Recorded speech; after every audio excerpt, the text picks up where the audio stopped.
পহেলা বৈশাখকে কেন্দ্র করে প্রতি বছরের মতো এবারও বেড়েছে ইলিশের দাম। তবে দাম বাড়লেও এসব বাজারে টাটকা বড় ইলিশ দেখা যায়নি। বিক্রেতারা জানান, জ্বালানি তেলের সংকট ও নিষেধাজ্ঞার কারণে বাজারে ইলিশের সরবরাহে প্রভাব পড়েছে। সপ্তাহ ব্যবধানে ইলিশের দাম কেজি প্রতি 200 থেকে 400 টাকা পর্যন্ত বেড়েছে। 300 গ্রাম ওজনের ইলিশ 1000 থেকে 1200 টাকা কেজি। 450 গ্রাম ইলিশের দাম 1600 থেকে 1800 টাকা কেজিতে বিক্রি হচ্ছে। ক্রেতাদের অভিযোগ, রূপালী এই মাছটি এখন আর উৎসবের থালায় নেই, পরিণত হয়েছে বিলাসিতার প্রতীকে। চাহিদা বাড়লেও সরবরাহ কম থাকায় ঐতিহ্যবাহী পান্তা ইলিশ এখন অনেক মধ্যবিত্ত পরিবারের নাগালের বাইরে। কি বুঝলেন ভাই? অনলি যেটাই চাই।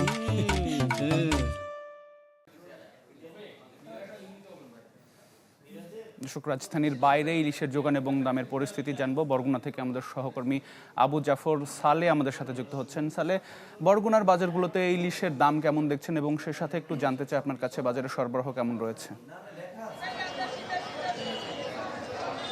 আতিক, পহেলা বৈশাখকে ঘিরে কিন্তু গত 2-3 দিন কিন্তু স্বাভাবিকের থেকে প্রায় দ্বিগুণের বেশি ইলিশের দাম ছিল। গতকালকেও কিন্তু ইলিশের দাম অনেক বেশি স্বাভাবিকের চেয়ে দ্বিগুণের উপরে ছিল। তবে আজকের বাজারে কিন্তু আমি যে বিষয়টি দেখছি যে এখানে কিন্তু কিছুটা কমতে শুরু করেছে। আজকে কিন্তু গতকালকের থেকে প্রতি কেজিতেই কিন্তু যারা বিক্রেতা রয়েছেন তারা 3 থেকে 400 টাকা কেজি দরে কম চাচ্ছেন। অর্থাৎ যে জাটকা ইলিশ গতকালকেও কিন্তু 1100 থেকে 1200, সেটি কিন্তু আজকে বাজারে 700 থেকে 800 এবং মাঝারি সাইজের ইলিশও কিন্তু 12 থেকে 1300 টাকা কেজি দরে বিক্রি হচ্ছে। এবং বড় সাইজের যে ইলিশগুলো 1 কেজির কাছাকাছি যে ইলিশ গতকালকে কিন্তু আমি যেটি 3000 থেকে তার উপরে কেজি দেখেছি, সেটিও কিন্তু কিছুটা আজকে বিক্রেতারা সেটি কম চাচ্ছেন।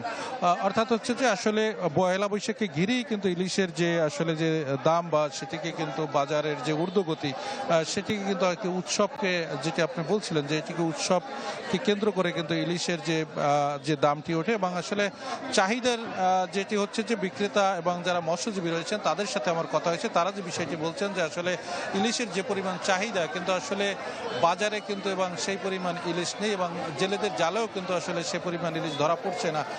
তো আসলে গত কয়েক মাস ধরে কিন্তু একদিকে ইলিশের যে জেলেদের জালে পর্যাপ্ত ইলিশ ধরা না পড়া এবং সম্প্রতি যে তেল সংকটের কারণে কিন্তু জেলেরা গভীর সমুদ্রে তারা যেতে পারছেন না, যে কারণে কিন্তু আসলে ইলিশের দাম কিন্তু আসলে অনেকটাই আসলে বেশি। এবং যেটি হচ্ছে জেলেরা যে দাবিটি করছেন যে আসলে তারা আসলে এই যে ইলিশ না সালে, অনেক ধন্যবাদ যুক্ত হবার জন্য। একটু আমরা চাঁদপুরের খবরাখবর জেনে আসতে চাই। আমাদের আরেক সহকর্মী আলী ইমরান শোভনের মধ্যে আমাদের সাথে যুক্ত হয়েছেন। শোভন, আমরা যে কোনো উৎসবেই দেখি আসলে ইলিশের দাম বেড়ে যায়, বিশেষত এই পহেলা বৈশাখে। আমাদের সহকর্মী সালেও যেটি বলছিলেন যে জাটকা ইলিশ বিক্রি হচ্ছে 1100 থেকে 1200 টাকা কেজি করে।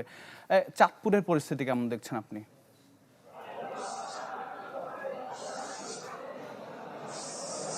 ব্র্যান্ডিং জেলা খ্যাত চাঁদপুরের ইলিশের চাহিদা শুধু চাঁদপুরই নয়, সারা বাংলাদেশের একটি আলাদা চাহিদা রয়েছে। আপনি জানেন চাঁদপুর ইলিশের যে একটি স্বাদের একটা ভিন্নতা রয়েছে সেখানে চাঁদপুরে, এবং ইলিশটা দেখতেই একটা আকর্ষণীয় ইলিশ।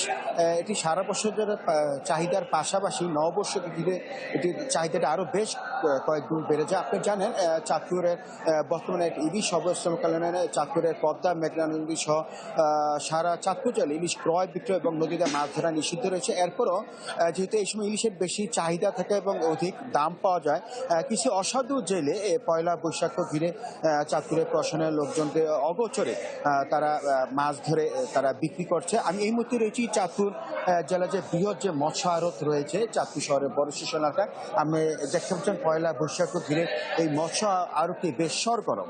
এখানকার ব্যবসায়ীরা বলছেন চাঁদপুরে যে 2 মাসের মাছ ধরা যে নিষেধাজ্ঞা রয়েছে সেটি আগামী 30 এপ্রিল শেষ হবে। এরপরও পয়লা বৈশাখ ঘিরে কিছু অসাধু এবং জেলে প্রশাসনের চোখ ফাঁকি দিয়ে তারা মাছ ধরছে। তাদের একটাই টার্গেট যে একটু বেশি দাম পাওয়া যায়, সে কারণে তারা জীবনের ঝুঁকি নিয়ে তারা মাছ ধরছে। এই ছিল চাঁদপুরের ইলিশ নিয়ে সর্বশেষ খবর। জি শোভন, অনেক ধন্যবাদ আমাদের সাথে যুক্ত হবার জন্য।